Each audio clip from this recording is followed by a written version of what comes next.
Livro de Juízes 4.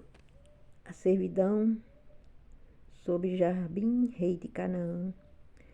Porém, os filhos de Israel tornaram a fazer o que parecia mal aos olhos do Senhor, depois de falecer Eude, e vendeu-os o Senhor em mão de Jabim, rei de Canaã, que reinava em Azor.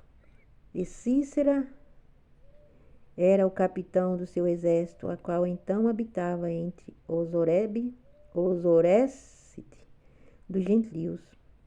Então os filhos de Israel clamaram ao Senhor, porquanto ele tinha 900 carros ferrados, e 20 anos oprimiam os filhos de Israel violentamente. Aleluia, glória a Deus. Glória a Deus. Aleluia. Que o Senhor possa nos alcançar através dessa mensagem. E Débora, a mulher, profetiza, mulher de Lapidote, julgava Israel naquele tempo. Habitava debaixo das palmeiras de Débora entre Ramã e Betel, nas montanhas de Efraim, e os filhos de Israel subiam, e ela o a juízo. E enviou e chamou a Baraque, filho de Abinaom, de Quedes em Naphtali, e disse-lhe: porventura o Senhor Deus de Israel não deu ordem, dizendo: vai e entrai gente ao monte de Tabor, toma contigo 10.000 homens dos filhos de Naphtali e de filho de Zebulon, e trairei a ti para o ribeiro de Quisson a Sísera, capitão dos exércitos de Jabim, com os seus carros e com a sua multidão, e o darei na tua mão. Então disse Baraque: se fores comigo, irei, porém se não fores comigo, não irei. E disse ela: certamente irei contigo, porém não será a tua hora, pelo caminho que levais, pois a mão de uma mulher o Senhor venderá a Sísera. E a Débora se levantou e partiu com Baraque para Quedes. Então Baraque convocou a Zebulon e a Neftales em Quedes, e subiu com 10.000 homens após de si, e Débora subiu com ele. E Herbe, queneu, que tinha apartado dos queneus, dos filhos de Obade, sogro de Moisés, e tinha estendido as suas tendas até ao carvalho que está junto a Quedes, e anunciaram a Sísera que Baraque, filho de Abinaão, tinha subido ao monte de Tabor. Sísera convocou todos os seus carros, 900 carros ferrados, e tudo o povo que estava com ele. Então disse Débora a Baraque: levanta-te, porque este é o dia em que o Senhor tem dado a Sísera na tua mão. Porventura o Senhor não saiu diante de ti, Baraque, pois desce do monte de Tabor, e 10.000 homens após dele.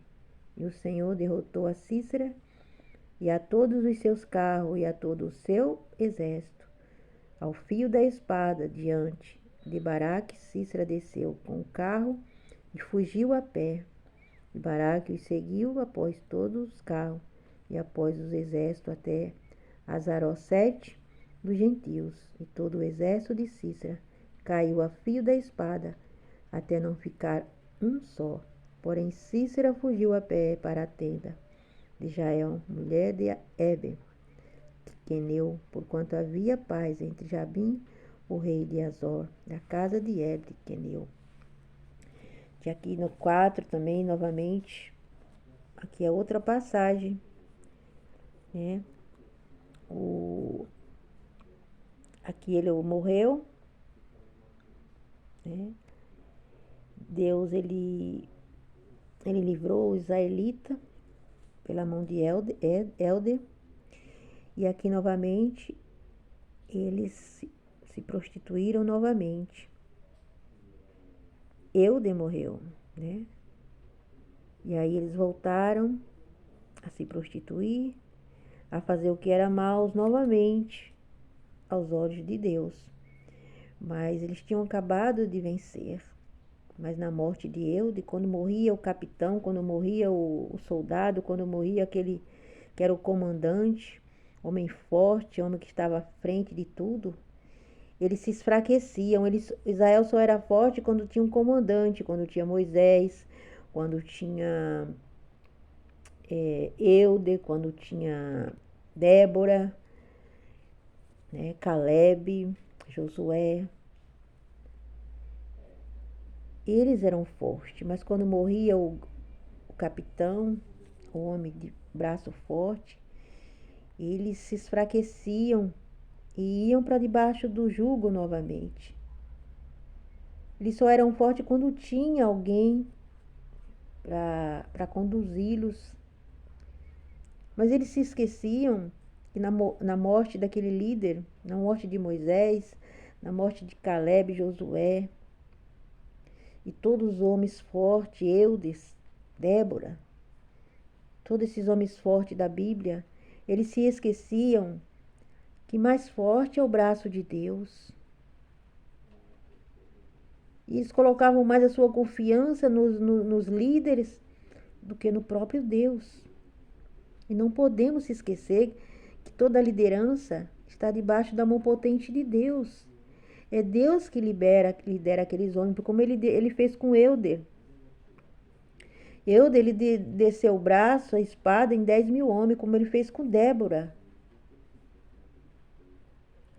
Foram 10.000 homens valentes, homens fortes.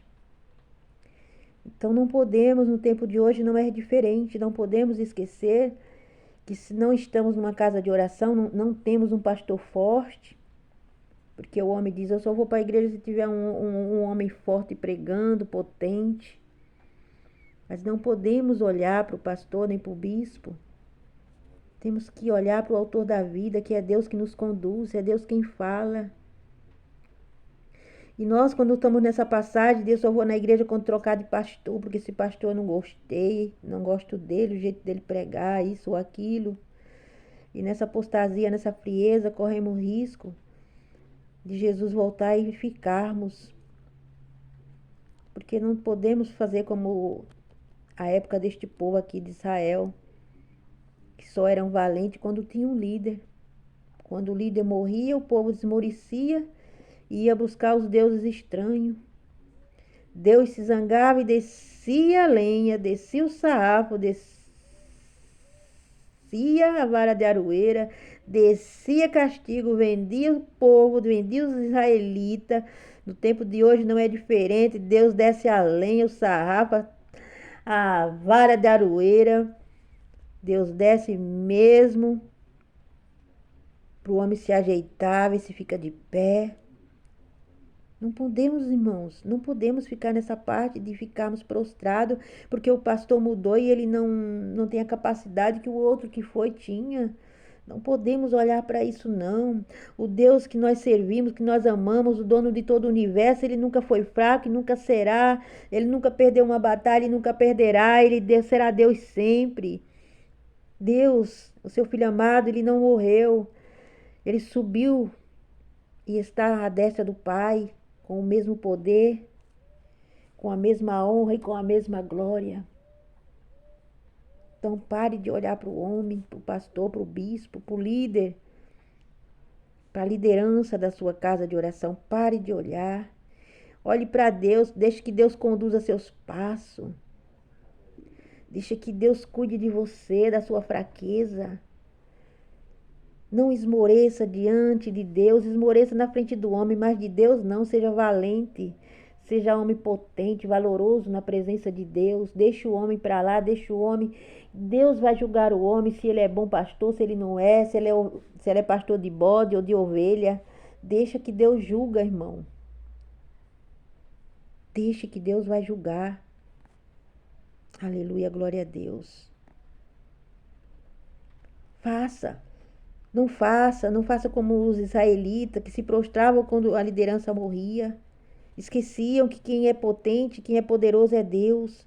E novamente, quando eles não aguentavam mais o sarrafo, a vara da aroeira, aí eles voltavam-se para Deus, Deus clamava, aí o Senhor levantava outro líder, outro juiz.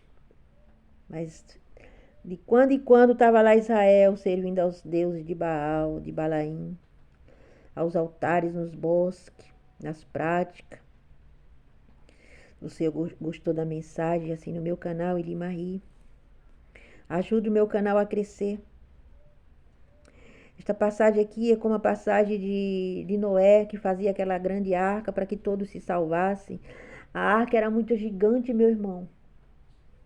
Era gigantesca, foram, acho que, uns muitos anos. Se eu não me engano, foi 100 ou 150 anos construindo aquela grande arca. Aquela arca teve um custo, tanto em valores como em força no braço, suor. Mas aquele povo daquela época, eles não valorizavam, não valorizou o trabalho de Noé. E aquela arca tão imensa só salvou só Noé, sua esposa e seus filhos, suas noras. E todos os animais que Deus escolheu. E nenhum mundano daquela época conseguiu entrar porque eles chamavam Noé de louco, é louco. Esse velho é louco porque Noé foi para, acho que 900 anos, se eu não me engano. Acho que 900 anos, era muito velho. E eles chamavam Noé de louco. Não é diferente no dia de hoje. Este canal é como a Arca de Noé. Tem 3 anos, não tem nem 300 inscritos. Por quê?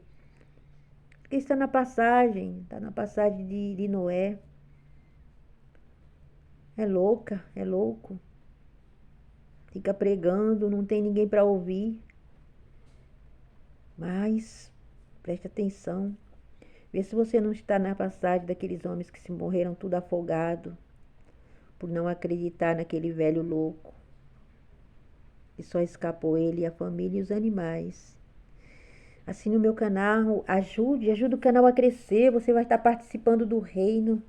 Ninguém está vendo, mas Deus está vendo qual é a sua ajuda, o seu montante, para que a palavra dele chegue aos 4 cantos do mundo.